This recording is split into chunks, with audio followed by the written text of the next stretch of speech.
Sa isang malayong kabundukan, mga 2 kilometers simula sa bahay, may isang baklitang nagpupumilit mag-camping kahit may paparating na bagyo, sa kadahilanang may bago siyang camping gears na iyayabang sa nag-iisa niyang viewer sa YouTube. Kaya naman ang mga nangyari at kaganapan, abangan nyo. Total pinindot mo naman ang video, pakitapos na din, nang sa ganon ay marami pa tayong magawang na mga walang kwentang video kagaya nito. Good morning mga master, Bali magka-camp tayo ngayon dito lang sa amin. 2 kilometers lang to. Nasa camp na tayo doon sa Camp Mosa. Dahil yung weather is hindi maganda, may papasok na bagyo. So dito na lang muna tayo magka-camp sa malapit lang para safe tayo. At the same time, may bago tayong camping gears na pinadala sa atin ni Lone Rider. By the way, salamat kaya Ma'am Jennifer sa pagtitiwala of course sa Lone Rider, at sinusuportahan pa rin niya yung ating pagmomoto camping adventure. Then isa to sa pinaka perfect na panahon para i-test tong bago kong camping gears. So mamaya makikita nyo. Punta na lang tayo sa location at tingin ko palapit na yung masamang panahon kasi kagabi binabayo na tayo ng malakas na ulan at ngayon kita naman. So sana makapag-set up tayo bago umulan ng malakas at makaahon yung motor natin doon. Dito lang to siyempre sa ating Baluarte, sa lugar ng Montalbog. Dusty road beneath my wheels, chasing the sun, it never heals. The horizon calls, I can't stay still. Freedom whispers bending my will. I'm a lone rider chasing dreams through our rivers and untamed streams. Let the wind howl in my rebel theme. The road ahead ain't what it seems.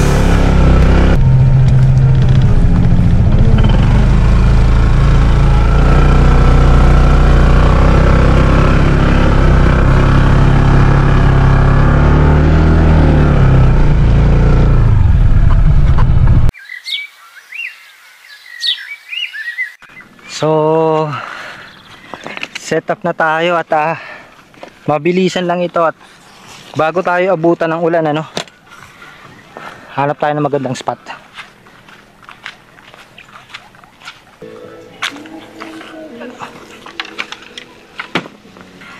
Bali dito ko na napili mag set up kasi just in case na lumakas yung ulan, yung dumating na yung bagyo, is safe tayo yung ground natin.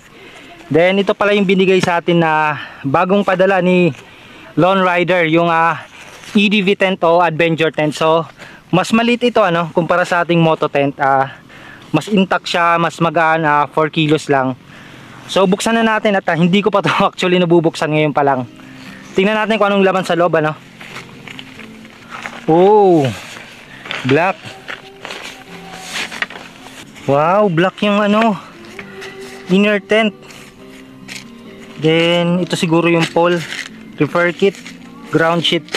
Yung outer tent same pa rin sa kulay ng ating moto tent. Parang gray, siya, parang army green na pagka gray, maroon green, parang ganun. So set up na natin bago umulan. Bali ito ang kanyang pole. Wow, nakabalot pa. Ganda. Ganda. Then ang kanyang peg pa rin 18 pieces na aircraft graded na peg nila. Ang ganda talaga ng peg ni Lone Rider, premium na premium. Then ito yung kanilang one piece fall system na tinatawag. Para siyang freestanding sa ibang brand. Ayan, so mabilis lang siya i-set up actually. Ilatag lang natin yung outer tent Parang normal lang na tent pala. Ayan. Tapos saka natin ibabaw. Ganda. Ito yung kagandahan sa mga freestanding na tent, ano? Isa, hindi nyo na kailangan ng ng kasama para maitayo. Ayan. Ganun lang siya kadali setup, ano?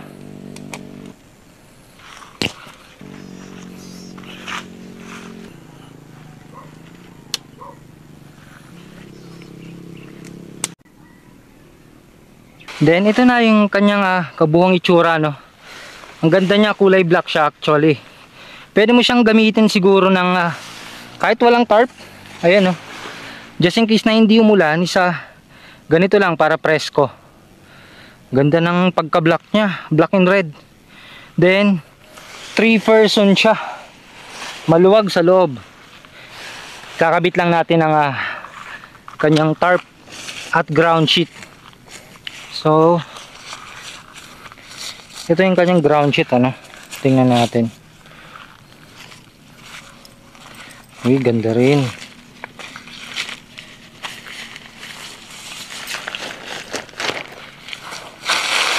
Wow. So tulad ng ground sheet ng moto tent, ano, may featured siya na ayan rescue sign, SOS, ayan, ilalatag nyo lang to, ano, just in case na may emergency, tapos remote yung area, wala kayong mahinga na tulong. So from the top, from the aerial, pwede nyo siyang gamitin, makikita nila ng SOS, need help. Para sa inner tent, para mabilis nyo maikabit, itong Lone Rider na logo, itatapat nyo lang siya dito sa may bandang side na to, sa may likuran. Same din doon sa kabila. Suksok nyo lang, ganyan lang siya kadali. Tapos na. Tapos walang magiging problema kung nakalimutan nyo ikabit yung ground sheet. Pwede nyo naman siya ilipat, ganyan lang kabilis. Ganyan lang. Kagandahan nito, yung guideline nakakabit na siya. So kailangan mo na lang baklasin. Then saka natin itutusok. Then may dalawa siyang exhaust, ano, tapos may stand na siya para maganda yung airflow. Ganda. Then hindi mo na kailangan ng tarp, kasi itong mismong takip niya, ito na yung magiging tarp natin para just in case na magluto tayo, ganyan lang siya. So hanap na lang tayo ng tali. Pwede rin gumamit ng extra foil, may nabibili rin siya separately, o kung meron kayo mas mainam, or pwede nyo rin siya itali sa tapat ng motor just in case na maganda yung pwesto. Hi, salamat. Natapos din mag setup at ma-enjoy na natin yung napakaganda ng view, ano. Buti hindi pa umuulan, medyo makulimlim, pero at least nakapag-setup na tayo. Ganda ng bundok na nasa tapat natin. Nakaka-relax.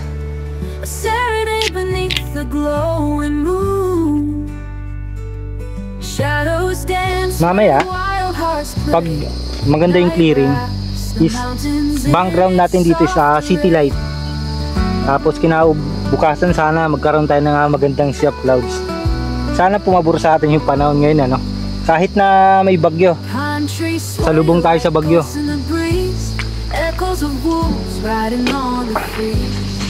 Crickets strum their strings on the hill. The mountain whispers when the world stands still. Oh, the moonlit peaks, they hum a tune, a serenade beneath the glowing moon. Shadows dance where the wild hearts play. Night wraps the mountains in its soft array.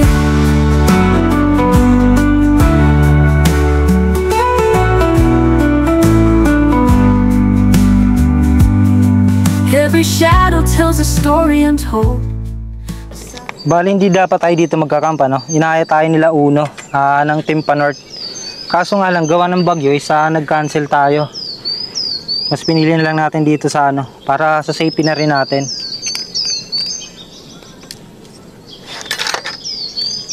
So siguro next time makakasama na tayo doon.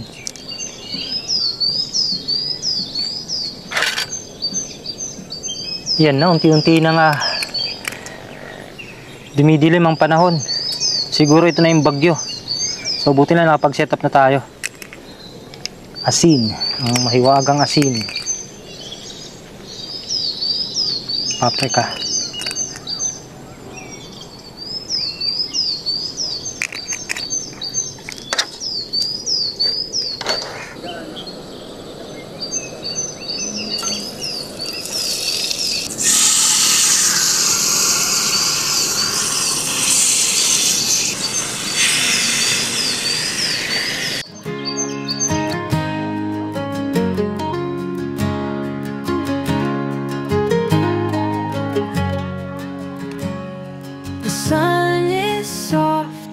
Kissing my face. The world moves slow in this gentle embrace. The breeze whispers low. You carry.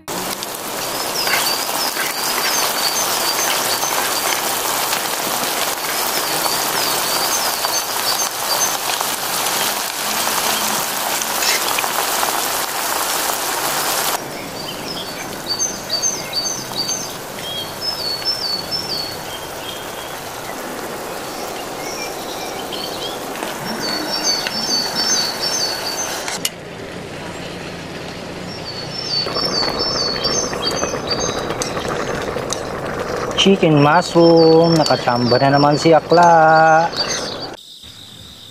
At dahil nga pumalpak na naman ang cooking show ni Akla, uminom na lamang siya ng mainit na tubig sa kadahilanan hindi rin siya nakapagdala ng kape. Ang saya. Ilang sandali pa ay nakaisip agad si Akla ng matalinong pamamaraan kung paano iyayabang ang kanyang mga inutang na ilaw sa Shopee at hindi niya naman babayaran ito magpakailanman. Magpakailanman man hindi magbabayad ang mga inutang ko. Hindi ko babayaran ito magpakailanman, magpakailanman.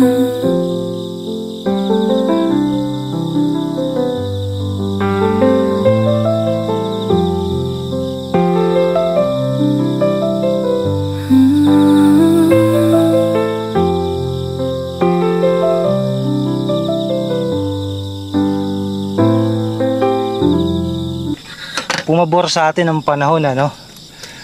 May clearing, kita natin yung city light mamaya. Pagkatapos kumain isa, tatambay-tambay tayo para makapag-relax.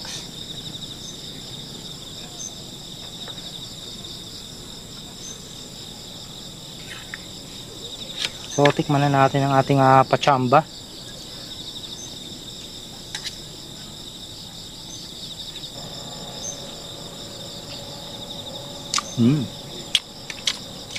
Lasang Jollibee na ano, parang Jollibee na McDo. Silver rivers flow like veins on stone. Whispering winds call the night their own. Mountains sleeping under a velvet sky. Stars like embers winking up high. Oh, the moonlit peaks, they hum a tune, a serenade beneath the glowing moon. Shadows dance where the wild hearts play. Night wraps the mountains in its soft array.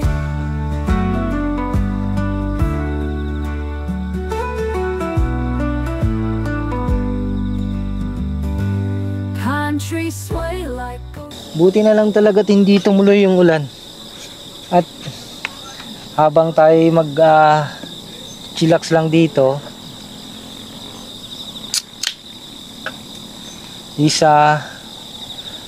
pagmamasdan natin yung city light sa tapat natin. Hi, thank you Lord sa magandang panahon. Sarap. Paminsan-minsan okay rin naman din yung solo, kasi pag ganito lang bawa, mas napipil ko yung pagkakam ko, nature. Kumbaga nakakapag-emote ka ba, nakakapag-muni-muni kapag mag-isa. Flames are dancing in the dark tonight. Crackling whispers reach up to the sky. Wood turns to ash in the embers light. Stories bloom as the sparks fly high. Round the bonfire we gather close. Tulog na tayo.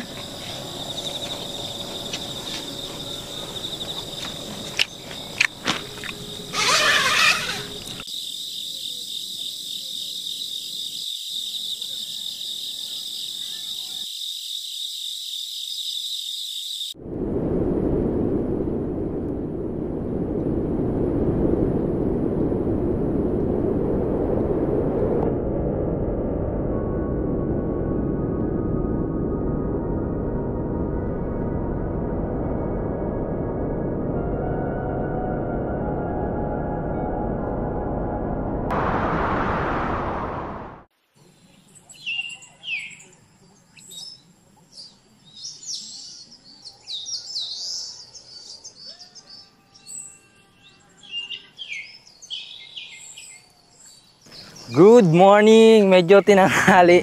Hindi naman tinanghali. Siguro mga 6 tayo nagising. Kaya wala rin naman kasing sea of clouds gaano. Ayan lang. May konting kaulapan lang. Tapos tanaw pa rin natin yung Metro Manila. Sarap magkape pag ganito, Sakto lang yung klima. Katamtaman lang yung lamig.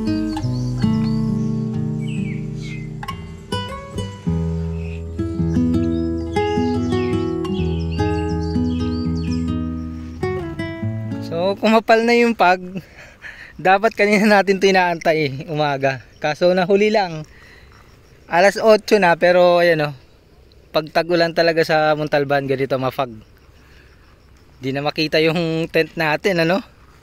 Sarap matulog pag ganito. Ito na yung sinasabi ko na parating na yung masamang panahon buti kinaumagahan na. So yun, sa wakas tumigil na ang napakalakas na ulan at napakalakas na hangin kanina. Perfect para nasubukan natin tong EDV tent ni Lone Rider na binigay sa atin. Yung first impression ko pala dito is kanina wala tayong naging problema tulad ng moto tent natin. 100% waterproof siya, walang leak sa loob, safe tayo. Tapos at the same time, ang pinaka gusto ko sa kanya is naka-design siya sa wind resistant.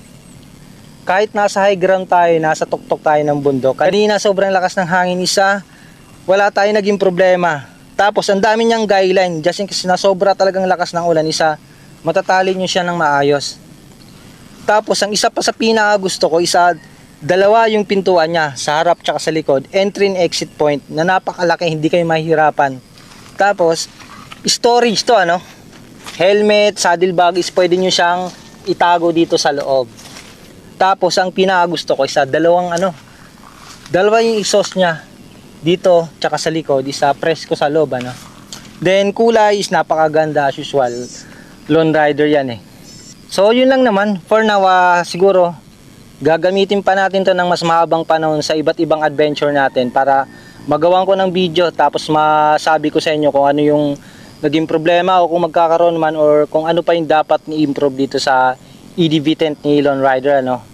Then thank you so much sa Lone Rider, kay Miss Jennifer, sa binigay sa ating opportunity para masubukan ang kanilang mga produkto at sinuportahan nila ang ating pagmumoto camping adventure. So pack up na tayo. bubuhos na naman yung ulan. Medyo madilim na rin dito sa side ng kabundukan. So, napag-pack up na tayo bago bumuhos ulit yung malakas na ulan. Bago tayo umalis, ilibot ko lang kayo dito sa Camp Aurora pala yung ating pinag-campingan, ano. Ito yung makita yung view, kabundukan dito. Nandun yung Mount Balagbag, tapos Metro Manila, maaraw sa Metro Manila.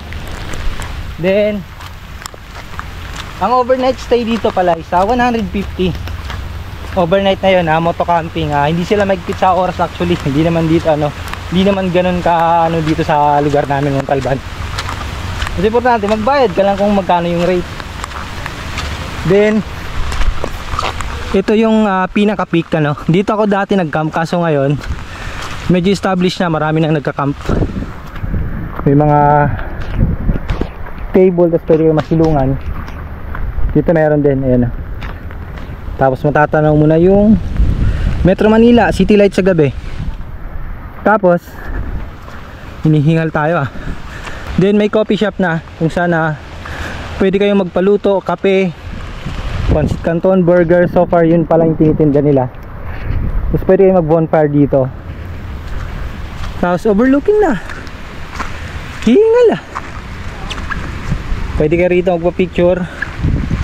Background nyo isa yung mga kabundukan na yan, kabundukan ng Mount Ayas, tsaka yung dalawang signature ng Wawa, Hapunang Banay, tsaka Binakayan. Sarap ng camping natin, although pag pack up kasi medyo nakaka-stress lang pag ganito ay nabutan ka ng ulan. Pero pag natapos naman, still, di ba? Ma-enjoy mo na yung ganitong buhos ng ulan. Sarap, nakaka-relax.